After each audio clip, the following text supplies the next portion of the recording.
मध्य प्रदेश में लाडली बहना योजना के तहत हर महीने 1.25 करोड़ महिलाओं के अकाउंट में 1500 भेजे जाते हैं और इस महीने भी ये पैसा लाखों घरों तक पहुंच चुका है। लेकिन आज सवाल 1500 का नहीं है। सवाल ये है कि जब सरकार हर महीने 1835 करोड़ बांट रही है तो ये पैसा आता कहां से है। नमस्कार, मैं हूं तमन्ना सिंह और आज हम बात करेंगे लाडली बहना योजना की। आखिर हर महीने इतने पैसे आते कहां से हैं?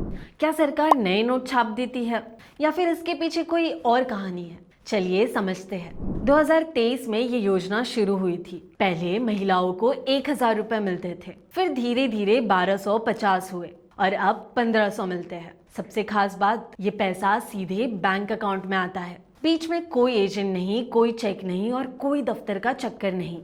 और 3 साल में इस योजना के जरिए महिलाओं के अकाउंट में लगभग 52,000 करोड़ भेजे जा चुके हैं। अब वापस आते हैं अपने सवाल पर, आखिर ये पैसा आता कहां से है? क्या मध्य प्रदेश सरकार नए नोट छाप देती है?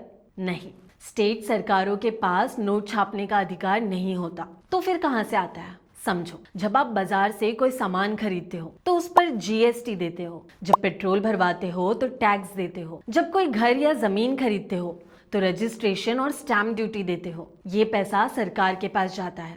लेकिन इतने से ही सारा खर्चा नहीं चलता। राज्य सरकारों को केंद्र सरकार से भी पैसा मिलता है। पूरे देश से जो टैक्स इकट्ठा होता है उसका एक हिस्सा अलग अलग राज्यों को दिया जाता है। और अगर इतना सब होने के बाद भी पैसा कम पड़ जाए तो सरकार उधार भी लेती है। जी हाँ, बिल्कुल वैसे ही जैसे हम और आप अपनी जरूरत पड़ने पर लोन लेते हैं। यानी लाडली बहना योजना का पैसा किसी एक जगह से नहीं आता, टैक्स से भी, केंद्र सरकार से मिलने वाले हिस्से से भी और कुछ हद तक उधार से भी। लेकिन कहानी यही खत्म नहीं होती।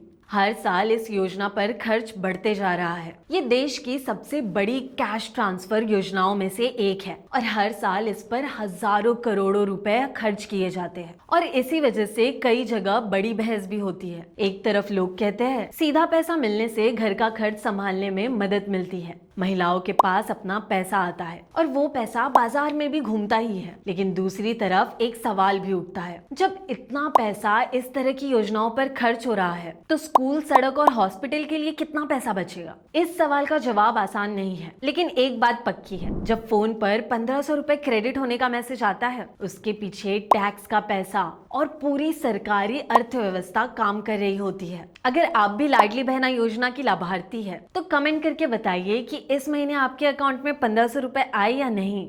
ऐसे और वीडियोस के लिए लाइक, शेयर और सब्सक्राइब जरूर करें।